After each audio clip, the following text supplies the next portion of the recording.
Hi friends, good morning. ఈరోజు ఏంటో తెలుసు కదా, మీకు చూస్తేనే తెలిసిపోతుంది కదా. ఏమంటే హ్యాపీ కాన్స్టిట్యూషన్ డే.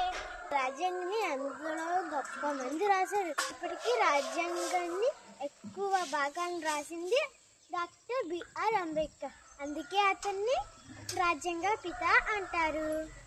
భారతదేశంలో అందరికీ స్వేచ్ఛని, సమానత్వాన్ని, న్యాయాన్ని అందించారు డాక్టర్ బిఆర్ అంబేద్కర్.